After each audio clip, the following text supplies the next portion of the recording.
So Donald Trump just kicked Canada out of the trade agreement, out of diplomatic relations, out of joint defense, out of intelligence sharing, in a single executive order, signed without consulting his own Pentagon, his own intelligence agencies, or his own State Department.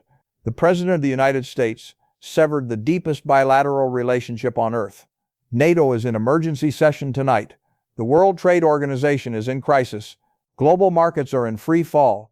And 3 former CIA directors, men who have collectively served under 6 presidents, just issued a joint statement calling this the greatest self-inflicted wound to American national security since the country's founding. And Warren Buffett, who has navigated every crisis in American economic history for 7 decades, called it the moment the rules-based international order died. And then he explained in language that left Wall Street completely silent why what comes next could be worse than anything the world has seen since when you understand what Trump actually signed, which institutions are already fracturing, what Russia and China are doing right now in response, and what Buffett meant when he invoked the era before the rules existed. You'll understand why this isn't a trade dispute and it isn't a diplomatic crisis. This is the load-bearing wall of the international system being ripped out and the ceiling is cracking everywhere. Subscribe now because this story is changing by the hour. Here's what Trump did. The executive order was signed at the White House on a Tuesday afternoon. The Secretary of Defense found out about it the same way you did from the news. The Director of National Intelligence was not consulted. The Secretary of State was informed after the signature was already dry. Senior officials across the national security establishment learned that the most consequential foreign policy decision in a generation had been made without a single briefing, a single interagency review, or a single consultation with the people whose job it is to assess the consequences of exactly this kind of action. The order suspended the United States-Mexico-Canada agreement immediately. All Canadian goods are now subject to blanket 50% tariffs. American companies with cross-border supply chains, and there are thousands of them, were given 0 transition time, no warning, no phase-in period, no consultation. The largest trade agreement in the Western Hemisphere, an agreement that took years to negotiate and governs $900 billion in annual trade and millions of American jobs, was gone with one signature. But Trump didn't stop at trade. The Canadian ambassador was given 48 hours to leave Washington. The United States ambassador to Canada was recalled for what the White House called consultations. All bilateral working groups, joint committees, and diplomatic channels were shut down simultaneously. For the first time since the War of 1812, there is no functioning diplomatic relationship between the United States and Canada. Let that sink in. 112 years of continuous diplomatic relations. 2 world wars fought side by side. Korea, Afghanistan, decades of shared sacrifice, all of it suspended because one man decided without consulting anyone that it should be. Then came the defense and intelligence actions. And this is where it goes from reckless to genuinely terrifying. NORAD, the North American Aerospace Defense Command, the joint U.S.-Canadian system that has monitored every aircraft and missile approaching the continent for 67 continuous years, was placed under what the order calls a comprehensive national security review. What that means in practice is that joint operations continue on inertia, but there are no new orders, no updated protocols, no joint planning sessions, and no shared strategic assessments. The system that detects nuclear missiles aimed at American cities now has a question mark hanging over it, because the president put one there. Five Eyes intelligence sharing with Canada was restricted. Classification levels were changed on multiple intelligence streams, effectively cutting Canadian agencies out of real-time threat data they've received continuously for decades. Joint military exercises were cancelled indefinitely. Canadian military personnel serving at American installations were placed under review status, which is bureaucratic language for "we don't trust you anymore." And as if the trade, diplomatic, defense, and intelligence severances weren't enough, Trump publicly stated that Canada no longer deserves a seat at the G7. He proposed hosting the next summit without Canada in a G6 format. It wasn't enough to expel them from every framework of cooperation. He wanted to erase them from the table entirely.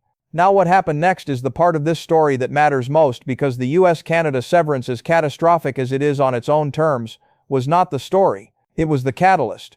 The story is what broke everywhere else. Think of a building. Every building has load-bearing walls. These aren't the decorative walls that divide rooms. They're the walls that hold up the structure. You can knock out a decorative wall and nothing happens. But if you remove a load-bearing wall, the ceiling doesn't just sag in that room. Cracks appear in every room. Floors shift. Doors stop closing. And if the foundation was already under stress, the whole building can come down.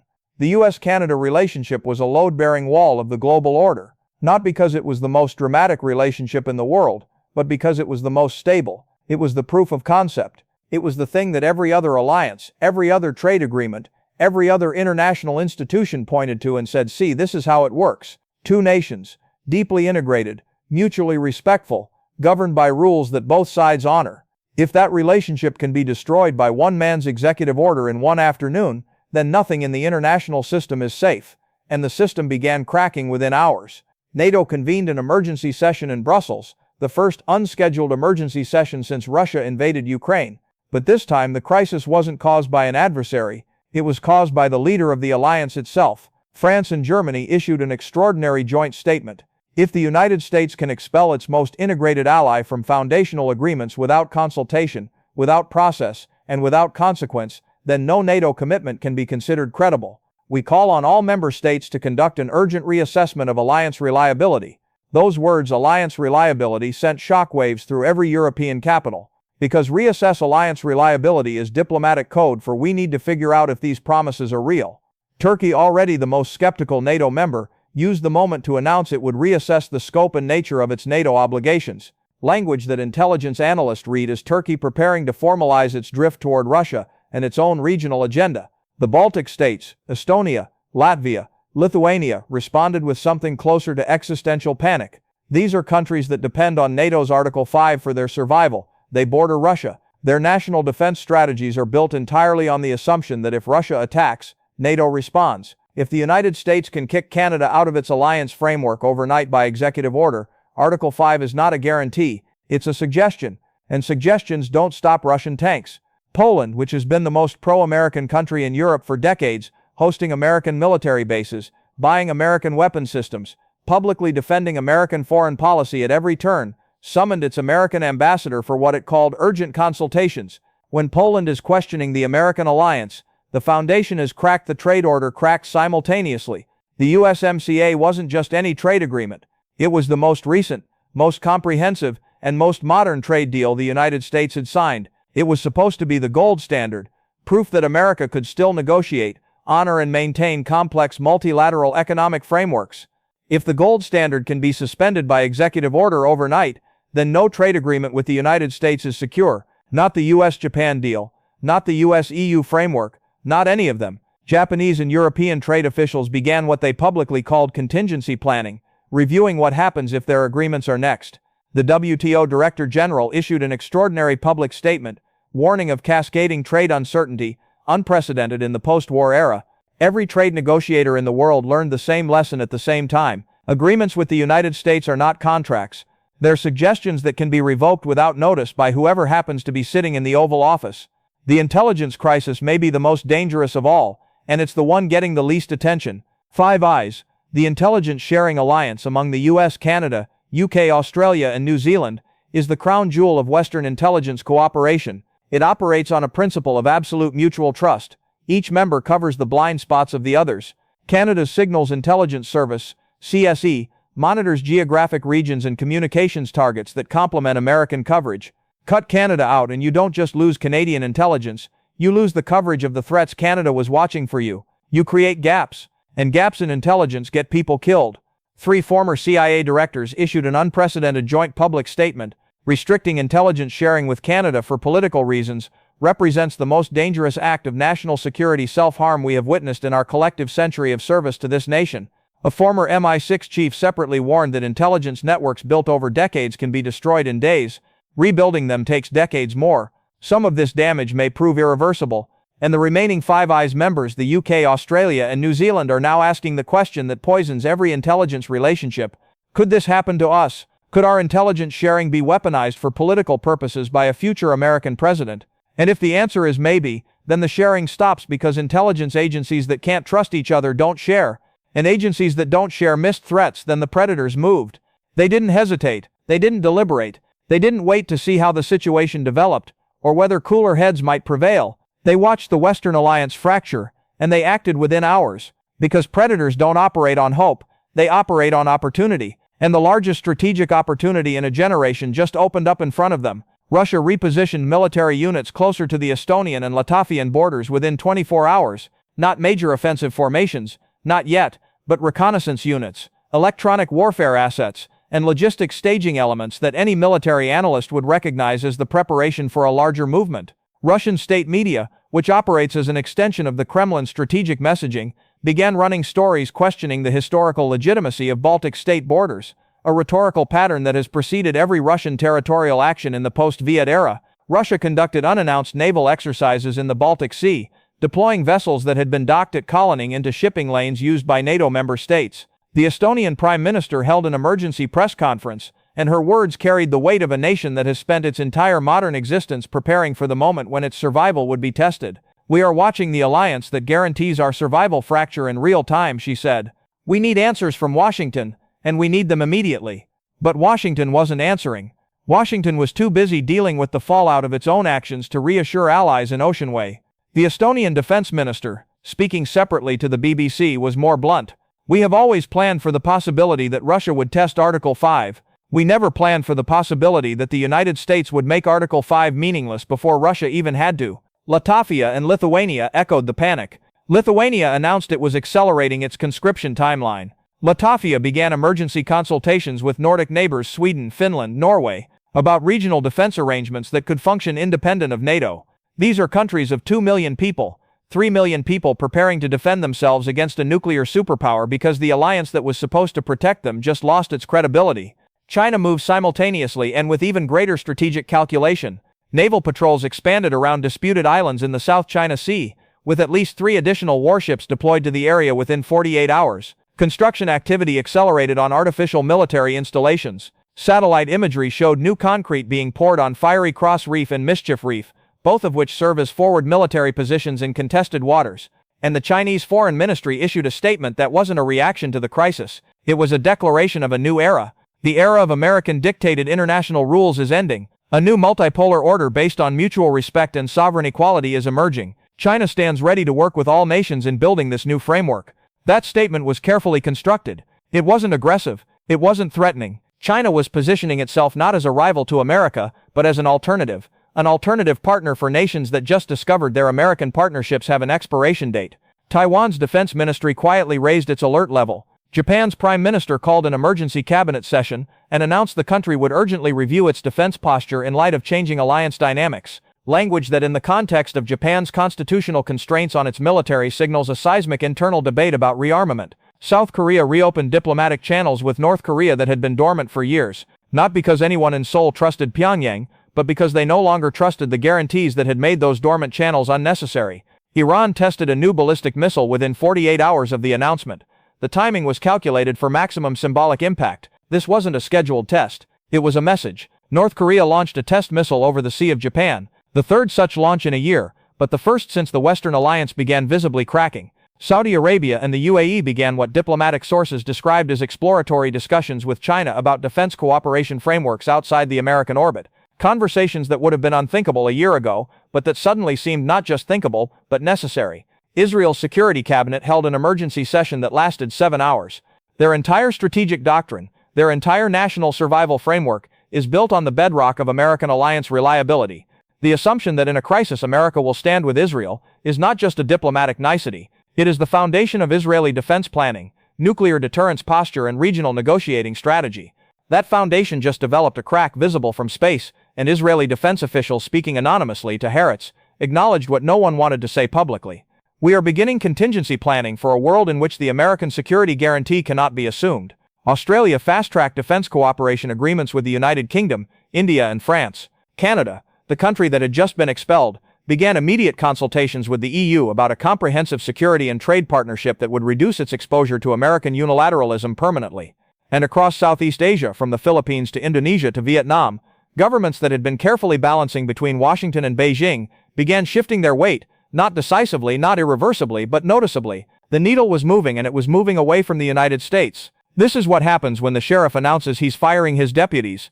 Every outlaw in town makes a move, not because they're braver than they were yesterday, because the calculation changed. The risk of acting just dropped to near zero, and every nation that had been relying on the sheriff's presence to keep them safe just realized they need to find their own gun.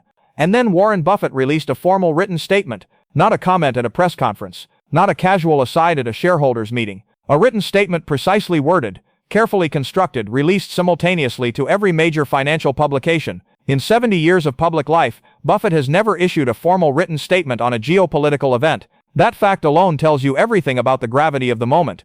The statement opened with a historical framework. The international order that has governed global commerce, security, and diplomacy since 1945 was never enforced by law, Buffett wrote.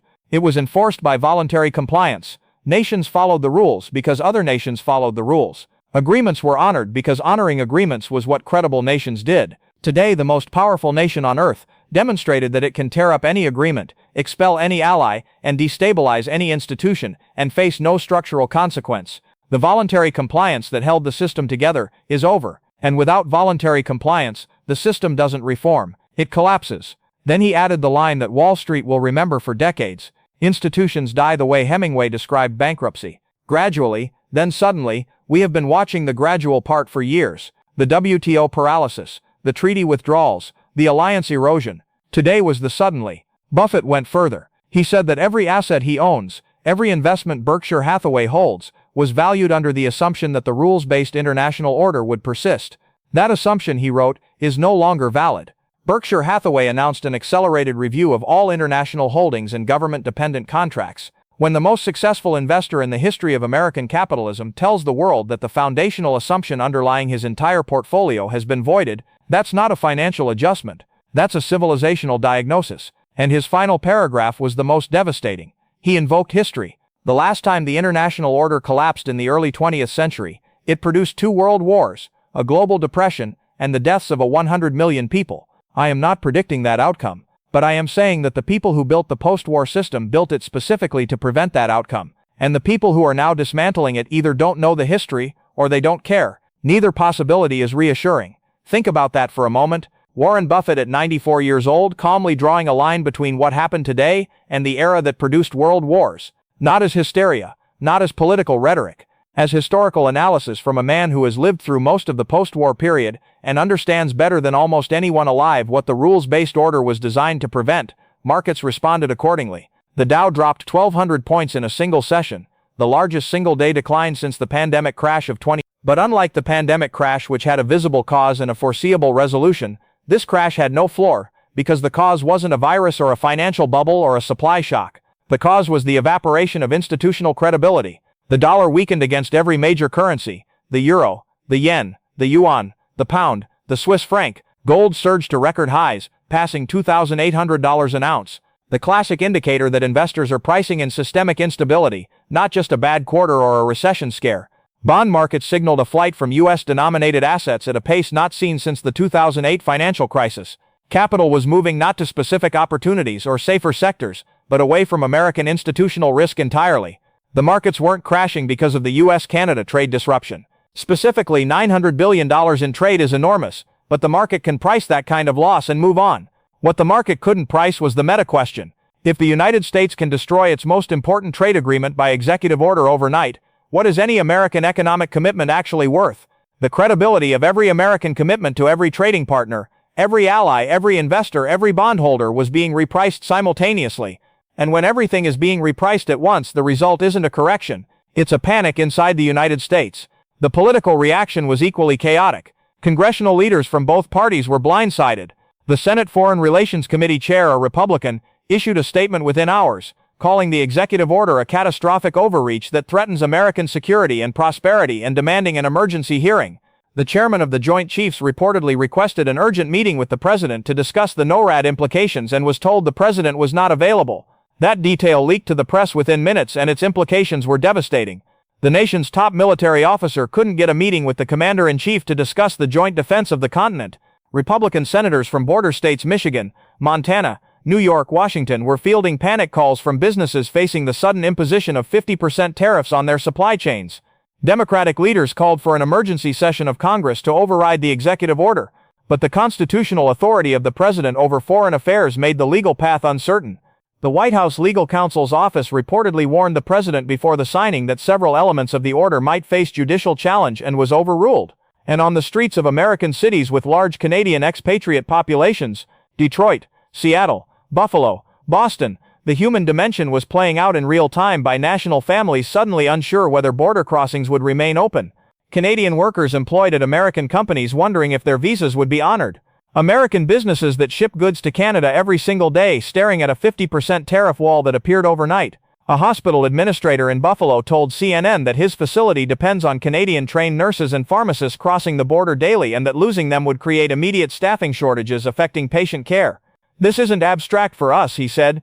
"This is people's lives. So where does this leave us? What is the actual question underneath all of the cascading failures and the military repositioning and the market panic?" The rules-based international order was never a formal legal system. There was no global court with the power to enforce it, no world army to back it up, no constitution that bound nations to their promises. It was a consensus, an agreement among nations forged in the aftermath of a war that killed 60 million people, that following certain rules produced better outcomes for everyone than the alternative. The rules were simple in principle: honor your agreements, respect sovereignty, settle disputes through institutions rather than force, and treat your allies as partners rather than possessions. Nations followed these rules not because they were legally compelled to, but because the alternative, the world before the rules, the world of competitive empires and unrestrained aggression, was so horrifying that even the most powerful nations concluded the rules were worth keeping. The United States was the anchor, not because it was the most moral nation or the most generous, but because it was the most powerful nation voluntarily choosing to follow the rules it helped write, and that voluntary compliance gave every other nation the confidence to do the same. When America honored its NATO commitments, Europe felt safe enough to disarm and invest in prosperity, rather than military buildup. When America maintained its trade agreements, nations felt confident enough to open their economies and integrate their supply chains. When America shared intelligence, allies felt secure enough to share back. The entire system was built on a foundation of credible commitment by the world's most powerful country. The rules-based order was never about rules. It was about the most powerful country in the room choosing to follow them. The moment that country stopped choosing to follow them, there were no rules. There was just power. Every generation since 1945 assumed the next generation would make the same choice, that American presidents would continue to honor NATO, continue to maintain trade agreements, continue to share intelligence, continue to treat allies as partners. That assumption is what made long-term planning possible. It's what made European unity possible. It's what made Asian economic integration possible. It's what made the longest period of great power, peace, and modern history possible. This generation chose differently, and here is the cruelest insight, the one that makes the damage potentially permanent. Even if the politics change, even if the next president repairs everything, resigns the trade agreement, restores diplomatic relations, recommits to NORAD and Five Eyes, rejoins the G7 in full, every ally will know that the president after that could tear it all up again. The trust that held the system together was based on continuity across administrations. The understanding that American commitments survived American elections. That understanding is gone. You can sign a new trade deal with the United States. You cannot sign new trust. Trust is built over decades of consistent behavior and destroyed in a single afternoon of inconsistent behavior. And every ally, every trading partner, every intelligence-sharing member now operates under the same calculation. Whatever America promises today, America can revoke tomorrow. That is the 4-year problem. The global order now has term limits, and term limits on an international order are just a polite way of saying there is no order. What replaces it won't be a new system. It will be a scramble. Multiple power centers, the United States, China, Russia, the EU, India, each pursuing their own interests without a shared framework for managing conflict or distributing costs. Regional alliances replacing global ones, smaller, less stable, more prone to miscalculation and conflict, trade flowing through bilateral deals rather than multilateral systems, more expensive, less efficient, more vulnerable to political disruption at every turn. The order that replaces the post-war system isn't an order at all. It's a competition without referees, and competitions without referees don't produce prosperity. They produce casualties. The losers historically have been the nations that couldn't protect themselves, the ones that depended on a system of rules to compensate for their lack of raw power. The Estonia, the Taiwans, the South Koreas, the nations that built their survival on the promise that the rules-based order would protect the weak from the strong. That promise just evaporated, and those nations, small, vulnerable, dependent, will be the first to discover what a world without rules actually looks like. But they won't be the last, because the United States itself is a beneficiary of the rules-based order in ways that the people currently dismantling it don't seem to understand. The dollar's reserve currency status, the flow of global capital into American markets, the willingness of nations to buy American debt, host American military bases, and align their foreign policies with American interests. All of that was built on the assumption that America was a reliable partner operating within a rules-based framework. Strip away that assumption and the benefits that came with it, strip away too. Not immediately, not all at once, but steadily, irreversibly, and permanently.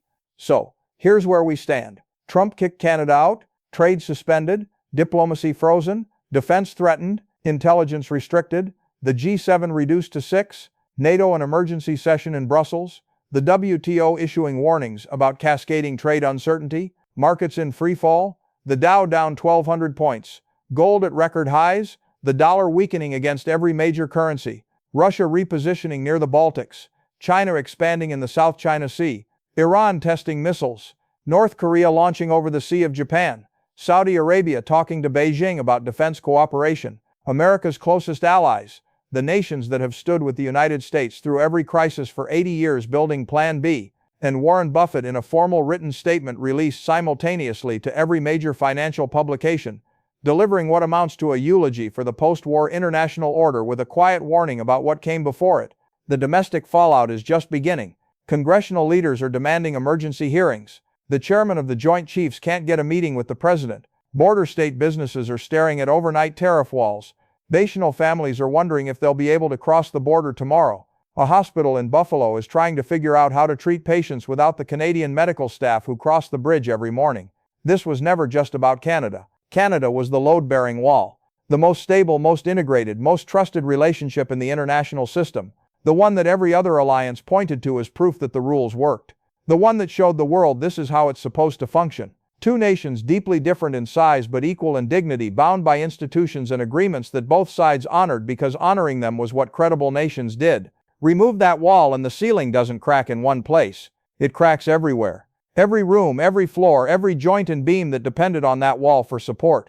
The global order that kept the peace for 80 years wasn't held together by treaties or armies or international courts. It was held together by one thing, the belief that the most powerful nation on earth would honor its commitments. That it would choose freely and consistently to follow the rules it helped write, that it would treat its allies as partners rather than subjects, that its word would mean something beyond the next election cycle. That belief died today, and the world is already reorganizing around its absence. Can the alliances America spent 80 years building survive the discovery that they can be revoked by executive order? Will the predators Russia, China, Iran, North Korea, use this fractured moment to redraw borders and assert claims while the Western alliance is scattered and leaderless? Will the nations that depended on the rules-based order find new frameworks to protect themselves? Or will they be consumed by the scramble? And the question that Warren Buffett answered with a eulogy and a history lesson and a reference to a 100 million dead when the rules die, what stops the world from sliding back toward the era that made those rules necessary in the first place? Trump kicked Canada out. But what he really kicked out was the assumption that held the world together,